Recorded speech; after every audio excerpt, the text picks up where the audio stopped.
Trayectoria del arte en la educación, la resignificación de los materiales como forma de conocer el mundo. Somos un grupo de docentes de artes visuales de distintos niveles educativos de la provincia de Buenos Aires, en Argentina. Nuestra práctica atraviesa la escuela desde el nivel inicial hasta el superior y compartimos una misma convicción, que el arte es una forma de conocimiento y que los materiales son mediadores entre el pensamiento, la emoción y la transformación social. Hoy les proponemos acompañar a un niño o a una niña imaginaria en su recorrido por la escuela, para descubrir cómo el arte, a través de los materiales, enseña a conocer y a transformar el mundo. Buenas tardes a todos. El arte como conocimiento legítimo. En este congreso sobre investigación artística queremos compartir nuestra mirada sobre cómo el arte desde la escuela puede comprenderse como una forma legítima de conocimiento. Desde Platón, que distinguía entre doxa y episteme, hasta los modelos modernos de racionalidad, el arte fue relegado al terreno de las emociones o de la imitación. Sin embargo, autores como Arthur Danto, Gerard Klink y Sarah Ward sostienen que el arte también produce conocimiento, solo que lo hace desde otros lenguajes, los de la imagen, la materia, la metáfora y la experiencia. Por su parte, María Acaso nos recuerda que en la escuela estos saberes suelen quedar invisibilizados y que las artes muchas veces se reducen a lo manual y lo decorativo. Nuestra propuesta busca justamente lo contrario: revalorizar el arte como campo epistemológico y mostrar que los materiales no son recursos neutros, sino mediadores del pensamiento y la reflexión. Aprender con las manos, con el cuerpo y con los sentidos es también construir conocimiento.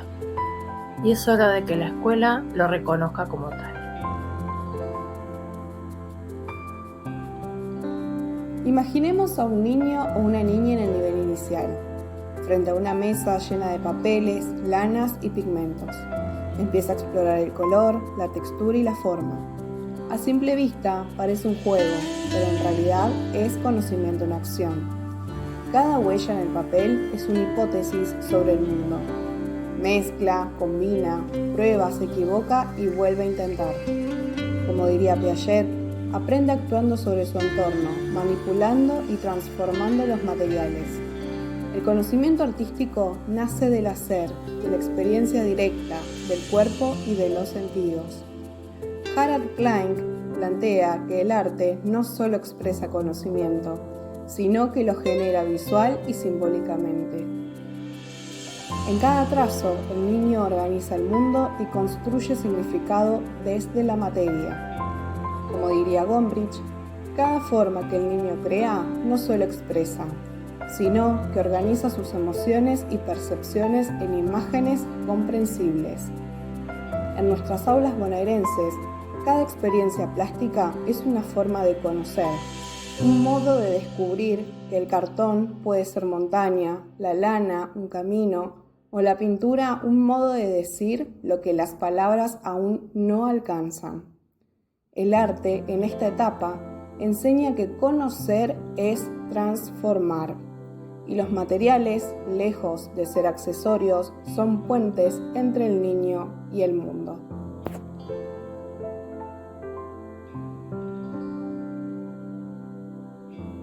Sigamos acompañando a ese mismo niño, ahora en la escuela primaria, donde los materiales se vuelven herramientas para expresar ideas, historias y emociones. Desde la epistemología del arte, entendemos que el conocimiento artístico es simbólico y no proposicional. No se transmite en verdades comprobables, sino en experiencias sensibles que amplían nuestra comprensión de la realidad. El arte produce conocimiento a través de los signos, los gestos y las imágenes. Comunica aquello que el lenguaje verbal muchas veces no puede decir. Vayamos a un ejemplo concreto. En un proyecto sobre identidad y derechos, trabajamos con el cuento El país de Juan, de María Teresa Andrueto, en cuarto grado. Su narrativa nos permitió situarnos en un universo donde las condiciones de vida afectan profundamente la percepción del entorno. La autora construye la historia desde dos planos, dando voz no solo a Juan, sino también a su compañera Anarina, creando un paralelismo entre estos dos personajes. Por distintas circunstancias de la vida, ambos confluyen en Villa Cartón, una villa miseria del conurbano bonaerense, y ambos representan dos formas de habitar y resignificar lo vivido. Desde este marco abordamos temas vinculados a los derechos, la identidad y el contexto social, generando un ámbito que les permitió acercarse a otras realidades. Hablamos de prejuicios, de desigualdad, de dignidad y sobre todo de cómo el arte puede ser un medio para narrar no solo lo personal, sino también lo colectivo, lo identitario y lo político. Entonces les propuse realizar grabados con cartones reciclados, resignificar este material de desecho presente en el relato como un recurso de subsistencia para transformarlo en un recurso expresivo, construir miradas críticas sobre el entorno y pensar la diversidad de infancias, muchas veces atravesadas por condiciones de pobreza, desigualdad o exclusión. Cada textura, cada forma, cada huella impresa fue una manera de transformar la palabra en imagen, la historia en símbolo. Como diría Eduardo Lynch, representar es siempre construir una nueva realidad simbólica, una forma de pensar el mundo a través de las imágenes.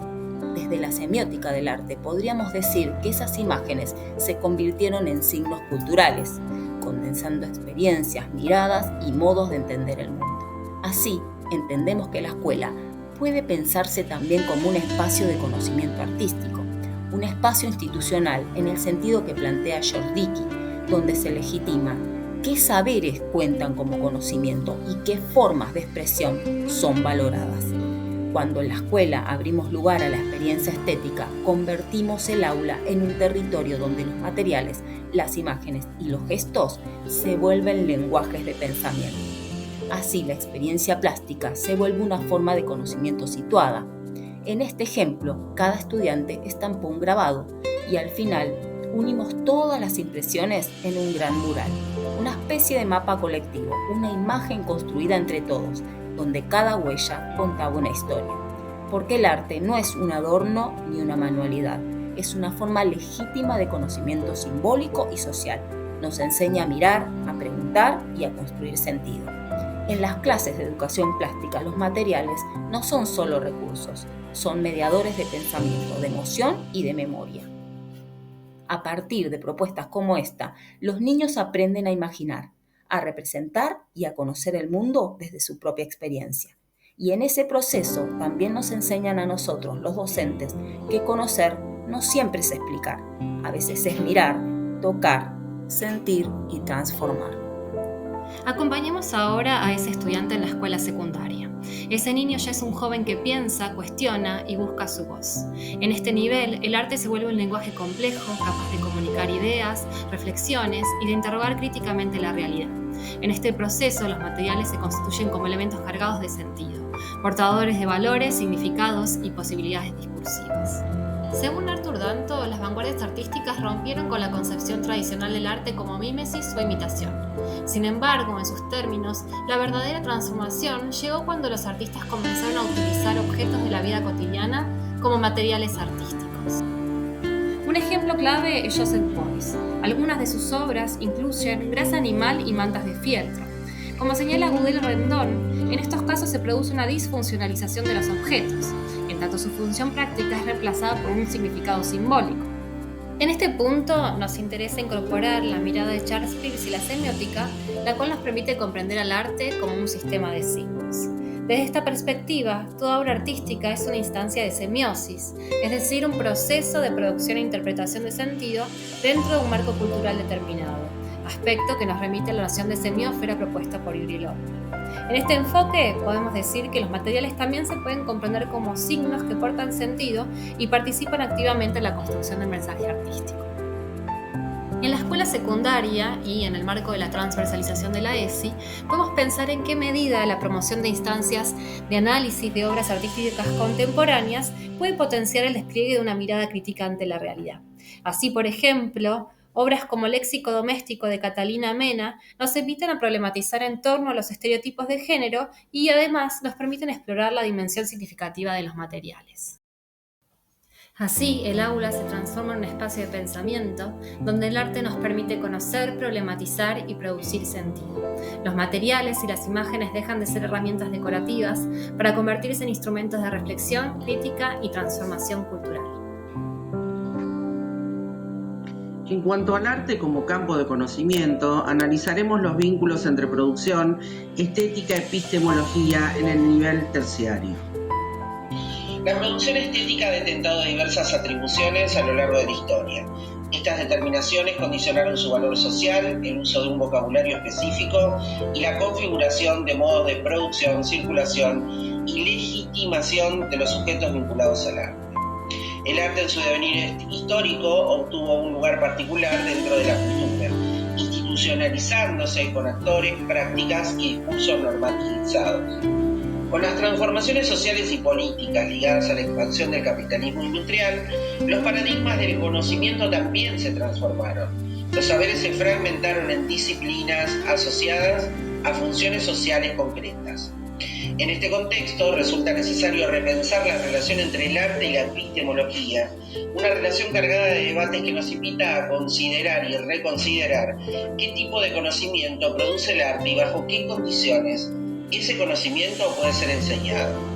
En cuanto al campo epistemológico del arte, del texto de Ward, Arte y Epistemología, se plantea que interactuar con los objetos estéticos implica una actividad perceptiva, emocional y cognitiva. El compromiso estético de esta experiencia está atravesado por preocupaciones epistemológicas. Una obra de arte puede generar creencias sobre el mundo y al mismo tiempo proporcionar conocimientos acerca de él. Platón, por su parte, advierte que los peligros de la mímesis y la tecné como formas de representación mimética del mundo y de las acciones humanas. En este sentido, podemos establecer un paralelismo con las prácticas de enseñanza en los talleres de arte del nivel terciario, donde aún persisten modelos de formación académica eurocentristas. Talleres de dibujo, pintura o grabado en los que se privilegia la imitación fiel del modelo, el color exacto o la técnica como fin en sí misma. Reproducen esta tradición mimética de la representación. Jerome Stolnick, en el artículo escrito en 1992, afirma que el arte no genera conocimiento en sentido proposicional, aunque sí puede promoverlo. Su valor no reside en transmitir verdades, sino en proporcionar experiencias que amplían la comprensión del mundo. Por su parte, Aristóteles sostuvo que el contacto con las emociones miméticas podía beneficiar el carácter mediante la catarsis. A partir del Renacimiento, la filosofía del arte incorpora la idea de que se puede aprender del arte justamente porque involucra las emociones de modo significativo. En cuanto al papel de la imaginación y la multiplicidad de saberes, la epistemología romántica subraya el papel de la imaginación por sobre la razón, y con ello la noción de que no existe una única forma de conocer. El arte en este sentido no solo expresa emociones, sino que elabora sentidos, configura mundos y propone modos de comprensión de la experiencia humana. Sin embargo, los diseños curriculares de los profesorados de arte aún continúan influenciados por narrativas eurocentradas originadas en la Europa moderna, donde el arte de América, África o Asia ocupa lugares marginales. La enseñanza artística terciaria, esto traduce en una estructura donde la historia del arte argentino, por ejemplo, se aborda en años avanzados de la formación, y la problemática del arte contemporáneo aparecen relegadas mientras el énfasis continúa puesto en la técnica y la destreza manual. En cuanto a los aportes de la semiótica y las nuevas aproximaciones teóricas, con la transformación del siglo XX y la irrupción de las vanguardias, el modelo clásico del arte entra en crisis y surgen prácticas basadas en la experimentación, la crítica institucional y la hibridación de lenguajes. El arte se redefine como un campo de producción simbólica de pensamiento atravesado por nuevas formas de comunicación y por la multiplicidad de significados. La aparición de las industrias culturales introduce la idea del arte como un fenómeno comunicacional, donde el análisis se estructura en torno a las categorías de emisión mensaje y receptor. Desde la perspectiva semiótica, esta visión permitió analizar las obras de arte a partir de sus dimensiones denotativas, connotativas y pragmáticas. Sin embargo, el lenguaje del arte se caracteriza por su alto nivel metafórico y por el distanciamiento respecto de su referente. La metáfora propone multiplicidad de significados y superposición de capas de sentido. Cuando la producción se aparta del estereotipo y genera ambigüedad, abre la posibilidad de múltiples lecturas. El desafío entonces consiste en comprender la obra no solo desentrañando su significado, sino analizando el modo en que los materiales se organizan para construir sentido y las subjetividades que allí se ponen en juego. El arte desarrolla capacidades interpretativas, fomenta el pensamiento crítico, abstracto y divergente, y propone una comprensión compleja del mundo sensible. No obstante, las propuestas académicas en los profesorados de arte muchas veces permanecen descontextualizadas, priorizando el dominio técnico por sobre la elaboración simbólica o conceptual. Desde la enseñanza artística, reconocer estas dimensiones implica formar docentes capaces de acompañar procesos creativos que no se limiten a la destreza técnica, sino que habiliten la producción de conocimiento sensible y situado. En síntesis, el arte no solo comunica, sino que piensa, produce y transforma conocimiento. La enseñanza del arte en el nivel terciario debería asumir este potencial epistemológico, promoviendo prácticas formativas que integren teoría, experiencia, reflexión crítica sobre el mundo contemporáneo. A lo largo de este recorrido, acompañamos a un mismo sujeto que crece, aprende y se transforma a través del arte. Desde el juego sensorial hasta la reflexión crítica, los materiales fueron sus compañeros de viaje, mediadores entre experiencia y el conocimiento. Queremos dejar en claro que las artes visuales no son manualidades, son un campo de pensamiento, creación y conocimiento. En las clases de educación plástica también se aprende a mirar, a imaginar, a compartir, a dudar, a transformar. El arte produce comunidad, iguala, acerca. Nos ofrece un tiempo y un espacio para imaginar el mundo y recrearlo para luego transformarlo en realidad. Acompañamos a un mismo sujeto que aprende con la materia, con la palabra y con los otros. Esa es tal vez la mayor enseñanza del arte, que conocer es convivir, crear y transformar juntos. Revalorizar la educación artística es revalorizar la posibilidad de pensar desde la sensibilidad. Y como educadores sostenemos que conocer a través del arte es aprender a ser humanos en convivencia con otros. Muchas gracias.